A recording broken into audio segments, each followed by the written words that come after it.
Hello दोस्तों। S के electronics work में आपका स्वागत है। दोस्तों कैसे हैं आप सभी। मैं आशा करता हूं कि आप बहुत अच्छे से होंगे।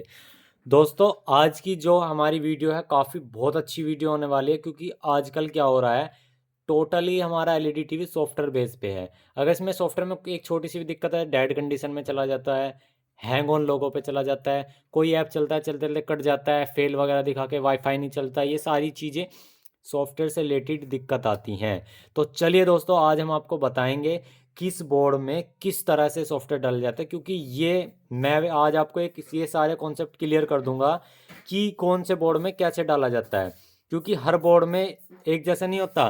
कुछ बोर्ड में ऐसा होता है पेन ड्राइव से सॉफ्टवेयर डालना पड़ता है।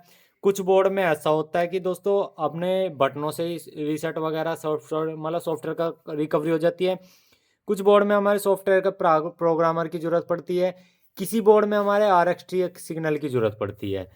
तो दोस्तों वो कौन से बोर्ड हैं, कैसे बोर्ड हैं, आप कैसे पहचानोगे कि हाँ भाई इस बोर्ड में प्रोग्रामर की ज़रूरत है, भाई इसमें प्रोग्रामर से सॉफ्टवेयर डलेंगे बाकी नहीं डलेंगे। हाँ भाई इसके अंदर पेन ड्राइव की ज़रूरत है, इसमें पेन ड्राइव से डलेंगे।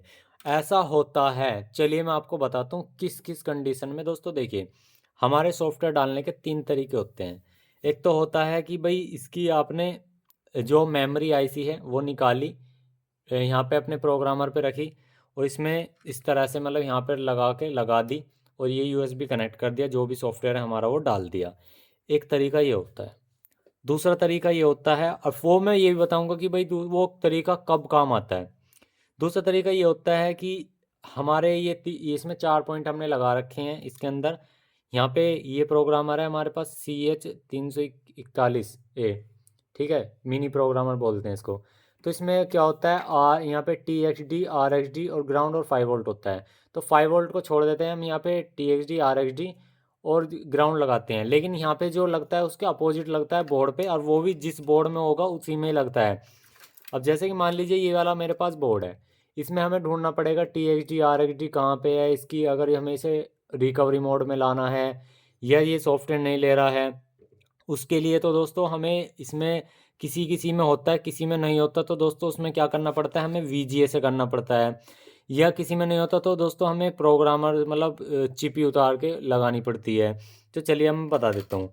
जैसे मान लो ये TXD RXD वाला है, तो हमें दोस्तों बोर्ड में ढूंढना पड़ता है। जैसे ये वाला बोर्ड है, देखो इसमें यहाँ पे लिखा हुआ है, ये देखो मैं दिखा देता हूँ।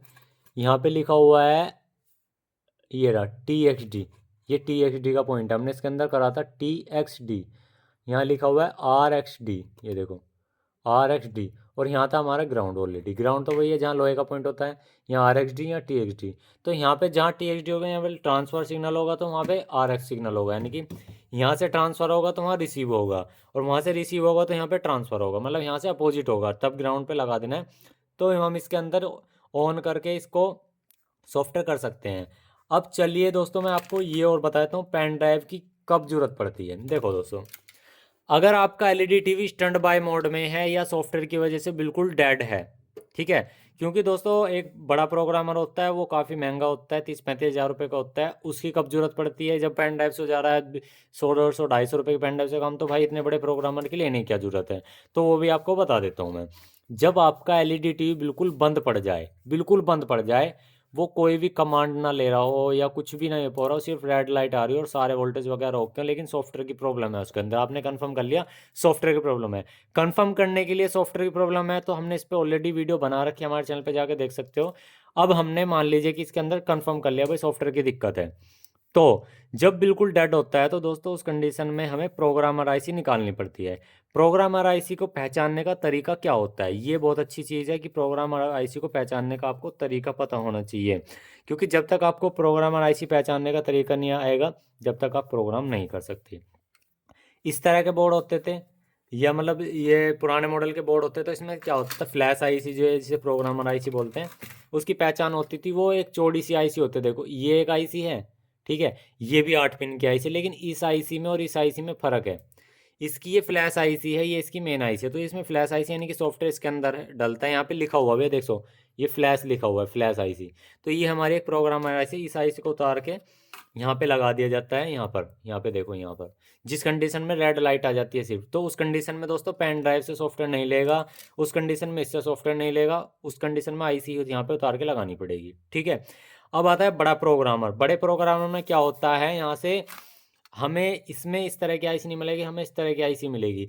इसको उतारना होगा, उस पर लगाना होगा, रीबोलिंग करना होगा, उस पर लगाया, उसकी मेमोरी की हेल्थ वगैरह सारी चीज़ उसमें पता लग जाती है। उसे लगाया, प्रोग्राम किया, वापसी में डाल दिया, हमारा बोर्ड चालू हो गया। इस तरह के जो आजकल के बोर्ड आ रहे हैं। ठीक है। उस कंडीशन में उस बड़े प्रोग्रामर की ज़रूरत पड़ती है। अब जो आजकल के जो बोर्ड आ रहे हैं, क्योंकि ये वाली रिबोल वाली आईसी दोस्तों इसमें नहीं लग पाने की, इसमें नहीं कहीं भी ऑप्शन। इसमें पुराने मॉडल के जितने बोर्ड थे उसके आसानी से आईसी लग जाती थी, कोई दिक्कत वाली बात नहीं है। इस तरह की आईसी भाई इसमें नहीं लगा सकते, तो बड़े प्रोग्रामर आता है। ठीक है, वो मैं दिखा दूंगा कैसा आता है। तो उसमें जब डेड कंडीशन में आता है, जब उस प्रोग्रामर की जरूरत पड़ती है। जब बोर्ड मान लीजिए कि हैंग ऑन लोगो पे जा रहा है, हैंग ऑन लोगो मतलब लोगो पे आ जा रहा है, या वेलकम पे आ जा रहा है, या हैंग हो जा रहा है, तो उस कंडीशन में दोस्तों इस प्रोग्रामर से आसानी से काम हो जाता है। इसका RxTx सिग्नल के अंदर ढूंढने होते हैं। अगर किसी वजह से आपको इसमें नहीं मिलते तो दोस्तों मैं बता देता हूँ। देखो इस तरह का बोर्ड मिलेगा आपको। इसके अंदर जो यहाँ पे VGA पोर्ट मिलता है ना, यहाँ पे VGA पोर्ट जो मिलता है, ये VGA पोर्ट है। ये इसका आपको सिग्नल निकालना पड़ता है। इसके अंदर ही RxTx का कोई सा सिग्नल होता है, जैसे 1 नंबर हुआ या किसी का फ़ोन नंबर हुआ, RxTx। और ग्राउंड तो हम ले लेंगे, तो जो इसका RxTx होगा आसानी से मिल जाता है। ऑनलाइन आप निकाल सकते हो बोर्ड का, ये निकालना और उस पर लिखना VGA RxTx सिग्नल, तो आराम से निकल जाएगा। इस पर लगाया आपने, ये भी लोगो वगैरह क्लियर हो जाएगा। अब जैसे ये वाला बोर्ड है, हमने RxTx पे लगाया। अब ये क्या होता है, जब RxTx पे लगाया तो हम इसे अपने लैपटॉप के अंदर लगा देंगे। मिनी प्रोग्रामर के नाम से एक ऐप होता है, उसको भी इंस्टॉल करके, और इसका जो एप्लीकेशन होता है उसे इंस्टॉल करके इसे रीड करते हैं। यहाँ से रिकवरी के लिए कमांड देते हैं, और ये रिकवरी में करके इसे ऑन कर देते हैं। तो ये LED TV हमारा उसमें चला जाता है, जैसे बूट फैक्ट्री रीसेट में। तो बूट फैक्ट्री रीसेट पे जाकर नीचे वाइप डाटा पे कर देते हैं ओके, और वो हमारा यहाँ से क्लियर हो जाता है। ये सारी चीज़ें हमने प्रैक्टिकल में करके दिखा दूंगा मैं, ऐसी कोई दिक्कत नहीं है। पहले हमें समझना होता है किसी चीज़ को करने से पहले। ऐसे नहीं है कि तो यार अब पेन ड्राइव से सॉफ्टवेयर डालने शुरू कर दिया, ऐसा नहीं होगा। पहले समझो उस चीज़ को। ठीक है। अब अगली कंडीशन ऐसी बन जाती है, मान लीजिए कि ये जो ऐसा आपका रिकवरी मोड में जा रहा है, या कभी कभार ऐप हैंग हो जा रहा है, या इसमें कोई भी ऐप खोलने पे ये आ रहा है एक्टिवेशन लाइसेंस, या यूट्यूब वगैरह नहीं चल रहा। इन सारी चीज़ों का समाधान क्या है मैं बता देता हूँ। जब मान लीजिए कि आपका LED TV ऑन हो रहा है, लेकिन कोई भी ऐप वगैरह उसके सही तरीके से काम नहीं कर रहे, तो उस कंडीशन में आप सॉफ्टवेयर डाल सकते हो पेन ड्राइव से। ठीक है, जब पेन ड्राइव से काम आ सकता है आपका, उस कंडीशन में क्या करना है, LED TV को ऑफ करना है। जो भी यहाँ पे LED TV का ये जो नंबर दिया हुआ है, इसका सॉफ्टवेयर किसी से भी लेना है, आपका कोई भी टीम का मेंबर हो, या आपका कोई भी एक यूट्यूब का मतलब कम्युनिटी प्रोग्रामर बना हो, मतलब कम्युनिटी एक बनी हुई है, ग्रुप बना हुआ है, तो उसमें शेयर करा लेना। इसमें फाइल डालना खाली, और 8 GB पेन ड्राइव हो या 4 GB पेन ड्राइव, इससे ज़्यादा की ना हो। और कंपनी की पुरानी पेन ड्राइव छोड़ दो, या कोई अच्छी कंपनी की ले लो, सोनी वगैरह की, या कोई सी, लेकिन नई पेन ड्राइव ले लो। और याद रखो 16 GB या 32 GB नहीं होनी चाहिए, 8 GB होनी चाहिए। ये भी काम की चीज़ बता रहा हूँ, वरना वो नहीं लेगा। और 3.0 उसकी वो होनी चाहिए, क्या होनी चाहिए, जो उसकी स्पीड है। ठीक है। अब यहाँ पे आपको जब उसमें अंदर आपने सॉफ्टवेयर डाल दिया, वो करके नॉर्मल, इसमें क्या करना है, ऑफ LED TV पे लगाना है इस तरह से, और LED TV को ऑन करना। कुछ नहीं करना, वो अपने आप सॉफ्टवेयर ले लेगा अगर उसके सॉफ्टवेयर मैच के होंगे। उसमें 512 MB रैम है या 1 GB रैम, वो आपको पता लगा लेना है बोर्ड से। ठीक है।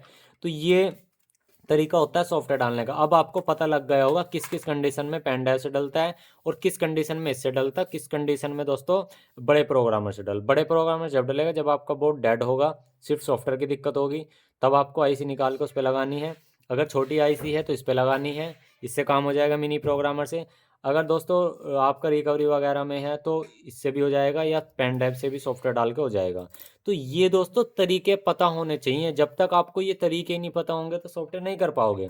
अब क्या होता है, अगर आपके पास कोई प्रोग्रामर वगैरह नहीं है, अगर आपका हैंग ऑन लोगो पे आ रहा है, तो भाई आपको इस तरह का सारे बटनों वाला, मतलब हर बटन में जो 2 तार होते हैं, जैसे हर बटन में 2 2 तार हैं, तो ये क्या करता है, जैसे हम इसे यहाँ लगाते हैं, जैसे आपने मोबाइल देखा होगा कभी भी, हम मोबाइल में क्या करते हैं, जैसे हमारा मोबाइल है, मान लीजिए कि हैंग ऑन लोगों की या कोई दिक्कत आ रही है, इसे रीसेट मारने के लिए क्या करते हैं, जैसे ऑन ऑन करने से पहले ये पावर का बटन दबाया, मतलब ये नीचे पावर का बटन दबाया और वॉल्यूम का आपका दबाया, तो ये फैक्टर मोड आ जाता है। तो ऐसे भी इसमें भी ऐसी होता है, पावर का बटन दबा के रखा और वी माइनस या वी प्लस दबा के रखा तो फैक्ट्री मोड आ जाता है। वो फैक्ट्री मोड हमें क्या करना पड़ता है, वाइप ऑल डाटा पे क्लिक करना पड़ता है ऊपर नीचे करके। तो उससे होता क्या है कि हमारा बोर्ड जो है ना रीसेट हो जाता है कंप्लीट, उसके बाद हमारा रिकवर हो जाता है। तो ये चीज़ें दोस्तों आपको सीखने को मिली। वीडियो यार लाइक कर देना, क्योंकि हमें भी इस चीज़ को सारी चीज़ें जानकारी अपने पास से कलेक्ट करनी पड़ती हैं, तब आपको वीडियो में समझाते हैं, कोई उल्टी सीधी जानकारी नहीं देते। और वीडियो अच्छी है तो एक लाइक कर देना। और ये सारी वीडियो प्रैक्टिकल अब आने वाली है हमारे चैनल पे, स्टेप बाय स्टेप सॉफ्टवेयर कैसे करते हैं। तो वीडियो जरूर लाइक करना और चैनल को सब्सक्राइब जरूर करना। थैंक यू, बाय बाय, जय हिंद, जय श्री राम।